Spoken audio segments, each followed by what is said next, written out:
everybody, happy 4th of July to those who celebrate. I'm gonna give my quick NXT Heatwave and Money in the Bank predictions, so yeah. I'd also like to say thank you on the performance of the last video, as I also thanked in the video that was in that, but whatever. Some people may say I'm thanking too much, but these performances really do help out the channel, so thank you, thank you, thank you, thank you. And yes, I did wake up just an hour ago. Thank you for noticing. I will try and be a little more animated now.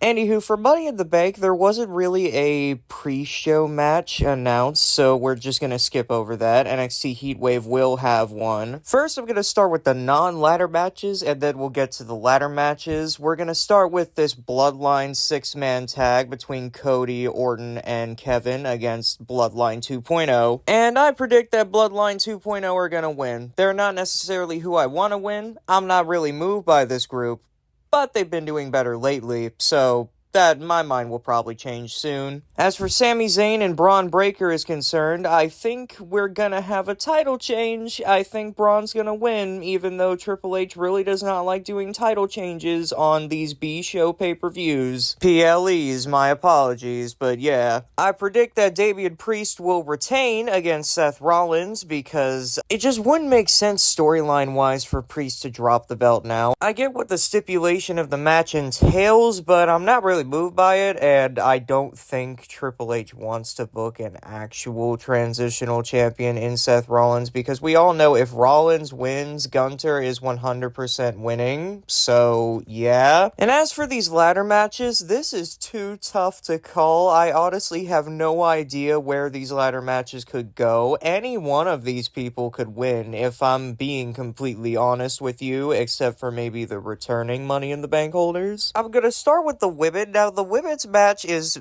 probably the more unpredictable of the two. And the general rule with these things is if one person from one brand wins, then in the other match, they're going to have a person from the other brand win, mainly because it would be redundant to have two Money in the Bank holders on the same show at the exact same time. So for the women, I'm going to say screw it, and that Chelsea Green wins. I know Andrade deserves to win the other match. I know it, but I don't think they're going to do it, and that pains me a lot. Like, that really does pain me. And then Triple H is gonna say good things come to those who wait again. Oh god. Which means that for the men, I'm gonna do something crazy. If, okay, this is only an if Drew McIntyre wins it, I think that the match is happening earlier in the show, and the World Heavyweight Championship match is happening later in the show, and he's cashing in on the same night. If that's not the case, however, then I'll say Jay. Oh, I hate it. And those are my predictions for Money in the Bank. Let's now move on to NXT Heatwave. So Heatwave actually does have a countdown show match, and it's this right here. Ariana Grace and Carmen Petrovic versus JC Jane and Jasmine Nix. I think that Grace and Petrovic are gonna win because, oh, Canada, never let me sing again. Not much more to say about that match, so let's move on to the main card. For the tag team match between Frazier and Axiom versus Chase U, I think Frazier and Axiom are retaining despite their storyline that they threatened to break them up, even though they're like the only tag team on NXT now. Seriously, what is going on with their tag division? Someone please fix their tag division. Oh god. NXT North American Championship match between Obafemi and Wesley. I believe that Obafemi is retaining. I don't know who can stop this man, if I'm being honest, so yeah, he's kind of been a dominant champion, and I would like it to stay that way. Do not get me wrong, I want it to stay that way. For the women's version of the title, I think Kelani Jordan is also retaining against Sol Ruka. I have no reason to see why Kelani would lose, especially since she literally just won the thing. And as for Roxanne Perez and Lola Vice, Roxanne is 100% retaining. They are not letting her drop that title until Julia can get her hands on her.